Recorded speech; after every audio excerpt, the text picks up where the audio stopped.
नमस्कार दोस्तों, हम अपने डेली लाइफ में किसी न किसी काम को करने के लिए इलेक्ट्रिक मोटर का यूज जरूर करते हैं।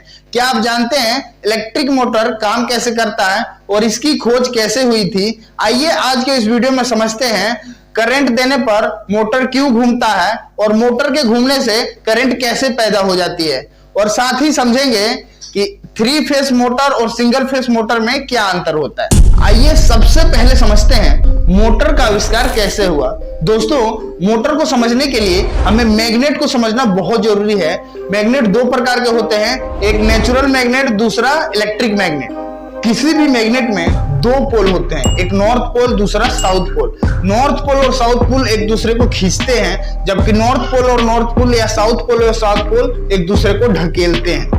यानी कि विपरीत दिशा के चुंबक एक दूसरे को आकर्षित करते हैं, जबकि एक दिशा के चुंबक एक दूसरे को विकर्षित करते हैं। इसी का फायदा उठाकर वैज्ञानिकों ने मोटर का आविष्कार किया। चलिए समझते हैं कैसे। दोस्तों, साइंटिस्टों ने सबसे पहले एक मैग्नेट लिया और उस मैग्नेट के बीच में एक होल करके उसे एक रॉड की सहायता से लटका दिया, जिससे वह आसानी से घूम सके। और जब इसके सामने एक और मैग्नेट लाया गया तब यह घूमने लगा, जब तक कि विपरीत दिशा का मैग्नेट एक दूसरे के सामने ना आ जाए।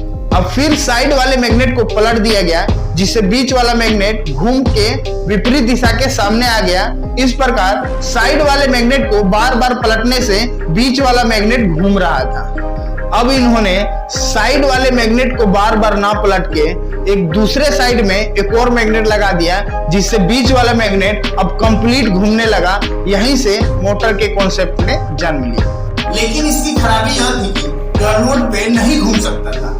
अब यहाँ एक ऐसे मैग्नेट की जरूरत थी जो लोड पर भी घूम सके। तब साइंटिस्टों ने इलेक्ट्रिक मैग्नेट को जन्म दिया।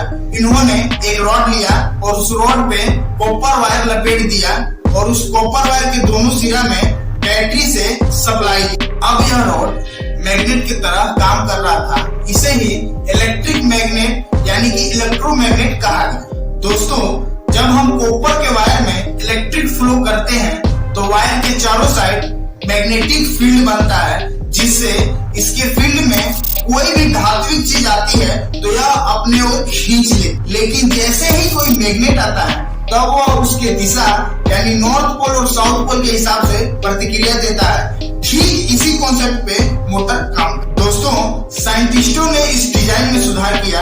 अब इन्होंने साइड में 2 परमानेंट मैग्नेट लिया और बीच में एक और मैग्नेट की जगह कॉपर वायर का यूज और कॉपर वायर के दोनों सिरा को बैटरी से जोड़ दिया।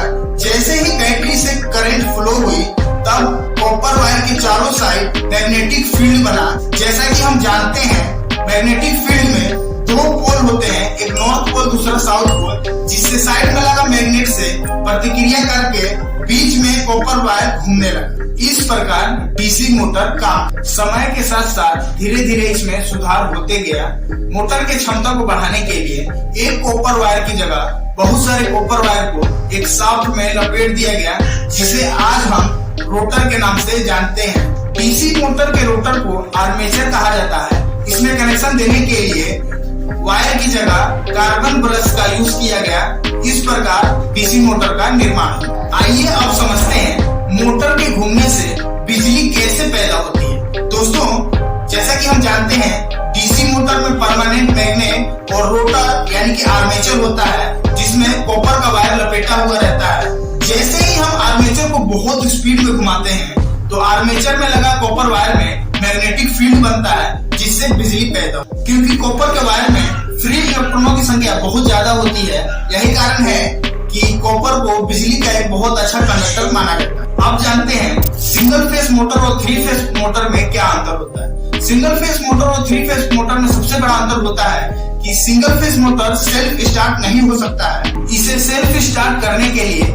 अलग से एक स्टार्टर वाइंडिंग लगाया जाता है, जबकि 3 फेस मोटर सेल्फ स्टार्ट होता है। आइए इसे समझते हैं। दोस्तों, कोई भी गोल चीज एक राउंड घूमता है तो 360 डिग्री कंप्लीट करता है। सिंगल फेस मोटर में सिंगल फेस की वाइंडिंग 360 डिग्री की मैग्नेटिक फील्ड जनरेट करती है, जिससे शुरुआत में रोटर को घुमाने के लिए अलग से एक स्टार्टर वाइंडिंग लगाया जाता है और स्टार्टर वाइंडिंग को एक डिग्री पर सेट कर दिया जाता है जिससे वह शुरुआती में रोटर को घुमा सके। यही कारण है कि घर में लगा सीलिंग फैन में स्टार्टर या कैपेसिटर लगाया, जबकि 3 फेस मोटर में 3 वाइंडिंग होते हैं जो 120 डिग्री के अनुपात में बंधे होते हैं जो रोटर को 360 डिग्री पर घुमाते, क्योंकि इसमें 3 बार आकर्षण और विकर्षण होता है। यही कारण है कि 3 फेस मोटर सेल्फ स्टार्ट हो जाए। हालांकि 3 फेस मोटर में भी स्टार्टर लगाया जाता है क्योंकि शुरुआती दौर में करंट बहुत हाई होता है जिससे वाइंडिंग को नुकसान पहुंच सकती है। इसीलिए मोटर के शुरुआती दौर में करंट को कम करने के लिए स्टार्टर लगाया जाता है। अगर वीडियो इंफॉर्मेटिव लगा हो